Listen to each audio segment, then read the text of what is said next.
नबी अलैहिस्सलाम के एक सहाबी हज़रत अब्दुल्ला बिन बुरैदा आप रवायत करते हैं अपने वालिद मोहतरम हज़रत बुरैदा से।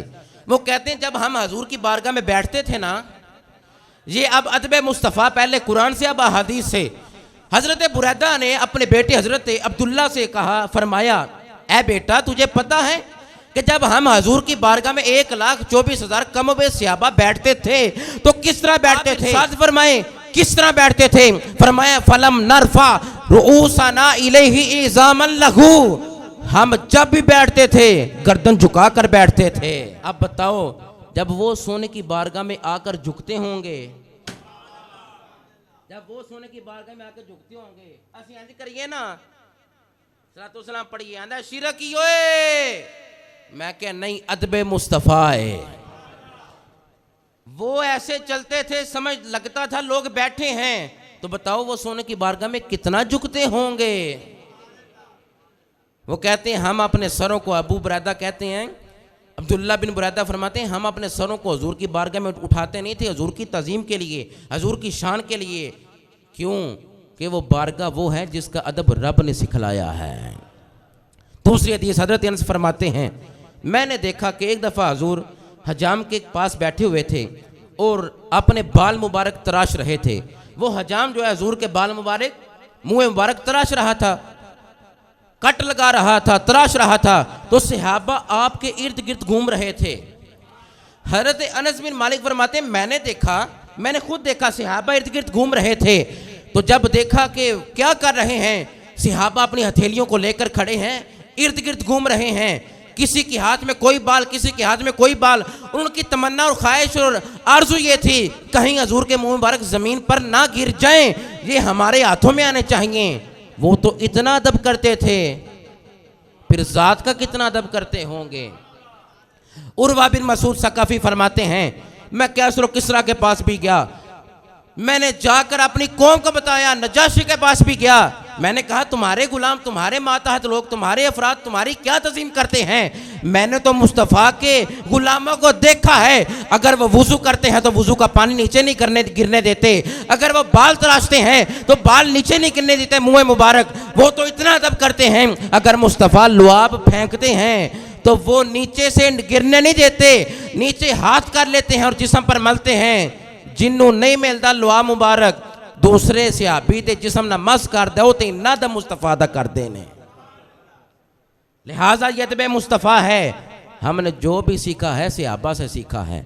तीसरी हदीस मुबारक हज़रत मुगीरा रवायत करते हैं, फरमाते हैं हज़रत अब्बास से पूछा गया, हज़रत अब्बास से ये सवाल किया गया कि आप बड़े हैं या मुस्तफ़ा बड़े हैं, आप उम्र में ज्यादा बड़े हैं या हजूर बड़े हैं। हजरत अब्बास का क्या जुमला था, उन्होंने फरमाया मुझसे बड़े हजूर ही हैं, बस मैं पहले दुनिया में आ गया हूं, मैं पैदा पहले हो चुका, मैं दुनिया में पहले आया, बड़े हजूर ही हैं, ये अदब मुस्तफ़ा है, ये तज़ीम रिसालत है। अब कुरान और हदीस के बाद, अक़वाल सहाबा के बाद आइमा मुज्तहिदीन सलफ़ सालिहीन की बात करता हूँ। काज़ी अयाज़ मालिकी शिफा शरीफ में फरमाते हैं मुसलमानों की खैर खाही बेहतरी इसी बात में है कि हजूर के विसाल के बाद, महबूब कौनैन के दुनिया से पर्दा फरमाने के बाद आपकी तज़ीम व तौक़ीर की जाए और आपके साथ इंतहा की मोहब्बत की जाए, इसी का नाम ईमान और इस्लाम है। ऐसा नहीं कि हजूर दुनिया में थे तो आज कब्र अनवर में पर्दा फरमा के कब्र में चले गए तो तज़ीम नहीं, तौक़ीर नहीं, ऐसा नहीं। काज़ी अयाज़ मालिकी फरमाते हैं जिस तरह हजूर दुनिया में थे, ज़ाहिरी हयात मुबारक में उनकी तज़ीम थी, बाद अज़ विसाल भी उसी तरह तज़ीम है और उसी से बढ़कर मुस्तफ़ा से इंतहा की मोहब्बत करने का नाम ही इस्लाम और ईमान है। अब सुनिए, यह अदब रसूल में शामिल है। अकाबिर सालिहीन का यह तरीका था कि वो अपनी औलादों को बिठाते, अपने बेटों को बिठाकर ये हुक्मनामा देते और ये नसीहत और वसीयत करते, इल्म तो तुम हासिल कर ही लिए और 70 अबवाब पढ़ लिए। वो जो पहले एक बाब अदब का पढ़ा है ना, और बाद में इल्म के 70 पढ़ लिए। फरमाया वो 70 एक तरफ और जो अदब का एक पढ़ा है ना वो एक तरफ है, वो अफजल भी है, वो आला भी है। क्यों?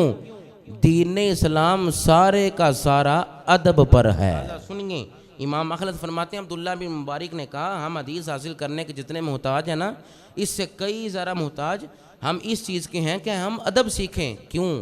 सारे का सारा दीन अदब का नाम है।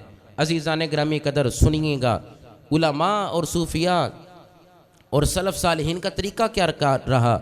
इमाम शाफ़ी से पूछा गया, इमाम शाफ़ी फरमाते हैं कि आपसे पूछा गया अदब कितना हासिल करना चाहिए।